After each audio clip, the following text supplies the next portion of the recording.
Hello guys, नमस्ते। Welcome to my channel. आज मैं एक लड़की की एक अनकही कहानी, एक सच्ची कहानी लेके आप सबके पास आई हूँ। आशा करती हूँ कि आप सबको अच्छा लगे। तो चलिए कहानी शुरू करते हैं। आपकी तरह मैं भी एक लड़की हूँ। आपकी तरह हंसना, खेलना, कूदना और थक के माँ के आंचल में जाके सो जाना मुझे भी अच्छा लगता है। मुझे भी अच्छा लगता है माँ के बाहों में जाके छुप जाऊं और सारे गम को छुपा लूं। पर ये शायद मेरे नसीब में नहीं था।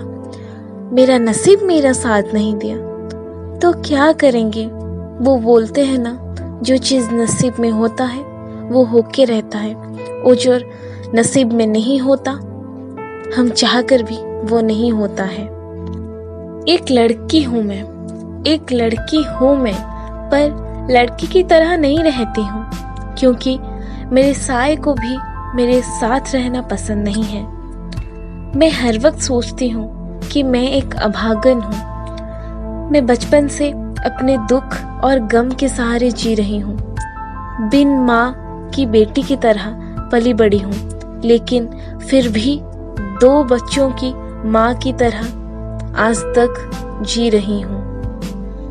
समय के साथ मैं भी आगे बढ़ना चाहती हूँ, लेकिन क्या मेरा भाग्य मुझे आगे बढ़ने देगा? क्या मेरे तकदीर में वो लिखा है जो मैंने अपने सपनों में देखा है? क्या वो सब पूरा होगा? बचपन में इतना सारा सवाल मेरे मन में था, पर क्या करूं? छोटी सी बच्ची थी, कुछ समझ में नहीं आ रहा था। बचपन से माँ चली गई, पापा होके भी नहीं है। वो गम मैंने सहा है जो एक माँ सहती है। छोटे छोटे बच्चों को लेके अकेले संभालने का दर्द मैंने भी सहा है। 2 छोटे छोटे बच्चे को कैसे संभालूंगी? मैं भी खुद छोटी थी, मैं भी खुद नादान थी, लेकिन वो मैंने सहा है।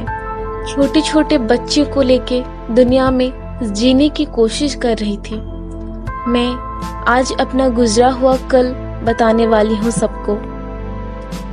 जब मैं छोटी थी, 3 साल की थी, मेरी माँ गुजर गई। माँ गुजरने के वक्त मेरा 1 साल का भाई था और 10 महीने की एक बहन थी। उस वक्त मैं क्या करूँगी? माँ चली गई। मुझे खुद कुछ पता नहीं था। मैं खुद 3 साल की थी और वो बच्ची जो 10 महीने की थी, उसे क्या पता माँ क्या होता है? उसे भी तो ये पता नहीं होगा माँ कौन है। जिसकी झोली में डाल दो वो उसे माँ समझने लगेगी। उस वक्त मैं सोच रही थी, 1 साल का भाई और 10 महीने की बहन को लेके क्या मैं एक माँ की भूमिका निभा पाऊंगी? जब माँ गुजर गई तब हमारे पापा हम दोनों बहनों को गांव लेके चले आए। हमारे पापा शराब पीते थे और बहुत मारते थे, और आज भी मैं ये सोचती हूँ कि शायद पापा की वजह से आज माँ हमारे बीच में नहीं है। जब हम छोटे थे तब हम गांव चले आए। हमारी एक दादी थी जिसकी वजह से हम तीनों आज जिंदा हैं। हमारे पापा कुछ नहीं करते थे और घर से पैसे लेके या तो फिर घर से चोरी करके उसी पैसों से शराब पी के आते थे और मुझे, मेरी छोटी बहन को और मेरी दादी को बहुत मारते थे। हमें परिवार के बारे में कुछ नहीं पता था। कैसे पता चलता? परिवार से तो प्यार मिलता है और हमें तो सिर्फ गाली और मार मिलता था। कभी दादी मारती थी तो कभी पापा। कभी कभी तो मैं सोचती थी कि मैं भी जाके कहीं मर जाऊं, पर नहीं, मुझे जीना था। अपने छोटे छोटे बच्चों के लिए मुझे जीना था। मैं काबिल नहीं हो सकती, कोई बात नहीं, पर मेरे 2 बच्चों को मुझे काबिल होता हुआ देखना था। मेरा क्या है, उन दोनों के सहारे मैं जी लूंगी। फिर हम थोड़ा बड़े हुए, स्कूल गए।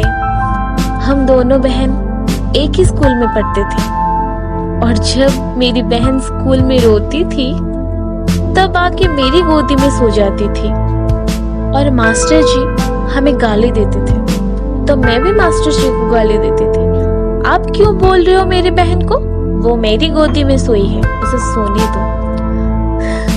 उसी दिन से मैं एक माँ की भूमिका निभाने लगी। कुछ साल बाद मेरे भाई हमारे पास लौट के आया और तब हमें पता चला कि हमारे पास एक भाई भी है, क्योंकि माँ गुजरने के बाद मेरी बुआ ने भाई को अपने पास रखा। तब तक हम ये सोचते रहते थे कि हम सिर्फ 2 बहन हैं। मेरी दादी हमें छोड़ के 1-2 महीने के लिए अपनी बेटी के घर चली जाती थी। फिर हम सोचते थे दादी तो चली गई, हम खाएंगे कैसे? फिर मैं खुद जाके खाना बनाई और मेरे 2 बच्चों को खाना खिलाई। वैसे मुझे पढ़ाई का बिल्कुल भी शौक नहीं था। मुझे क्या, हम तीनों को पढ़ाई का शौक नहीं था।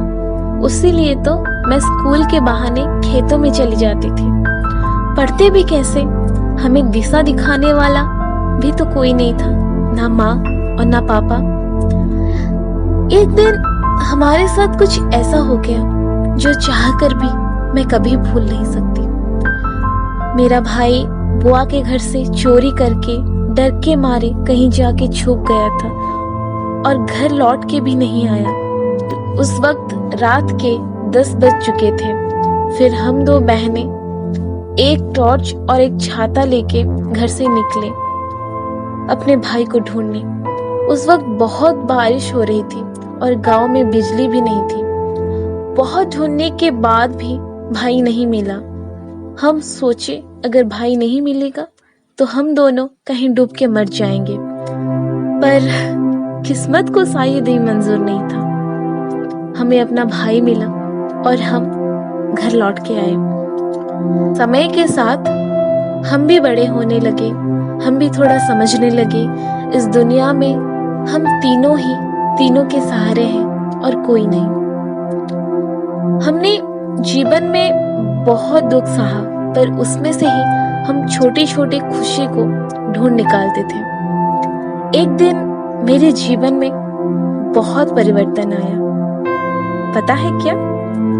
मैं धीरे धीरे पढ़ने लगी, खुद के बारे में सोचने लगी कि मैं भी कुछ कर सकती हूँ। खुले आसमान में खुद को उड़ता हुआ सोचने लगी और खूब मेहनत करने लगी, और शायद आज मेरी मेहनत का फल रंग लाया और मैं कॉलेज जा पाई। मैं अभी भी सोचती हूँ, क्या मैं वो हूँ जो स्कूल के वक्त कभी भी सफल नहीं हो पाई हूँ?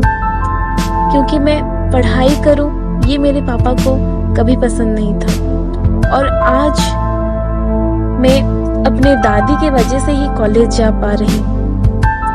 उन्होंने हम तीनों के लिए बहुत बलिदान दिया है, जिसका हम जिंदगी भर कभी कर्ज अदा नहीं कर पाएंगे। आज मैं कॉलेज जा पा रही हूँ, जिससे स्कूल में सब गंवार सोच के बात नहीं करते थे, उसके साथ दोस्ती नहीं करते थे।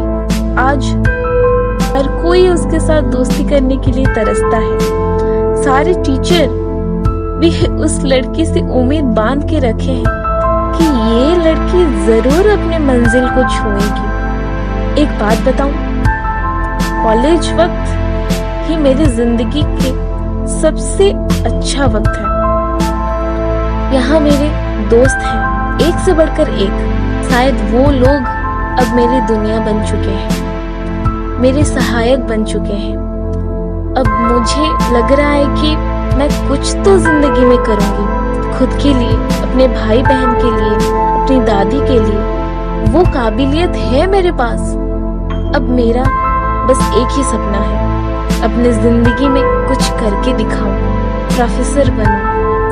प्रोफेसर बनने के बाद मेरे भाई को अपने पैरों में खड़ा होता हुआ देखना चाहती हूँ। मेरी छोटी बहन की शादी करवाना चाहती हूँ, जिसको मैंने अपने हाथों से पाला पोसा है।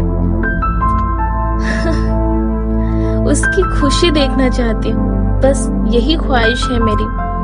फिर मुझे नहीं पता मेरी जिंदगी में क्या होगा, क्या होने वाला है और क्या कुछ सहने वाली हूँ मैं। पर यही एक तमन्ना है कि खुद की एक अनाथ आश्रम बनाऊं, उनके साथ बिताऊं कुछ पल, क्योंकि मैं भी एक अनाथ जैसी तो हूँ। माँ तो नहीं है, पापा का कुछ ठिकाना नहीं है, तो मुझे ऐसा लगता है कि मेरे जैसे वो लोग भी अपने माँ पापा के लिए तरस रहे होंगे। तो यही इच्छा है कि सारी जिंदगी उन लोगों के साथ गुजारूं। देखते हैं आगे क्या होता है मेरी जिंदगी में। तो दोस्तों, यही तक था मेरी कहानी। अगर अच्छा लगा हो तो कमेंट के जरिए ज़रूर बताना, और मेरी कहानी को, मेरी वीडियो को लाइक, शेयर एंड सब्सक्राइब ज़रूर कीजिएगा। नमस्ते।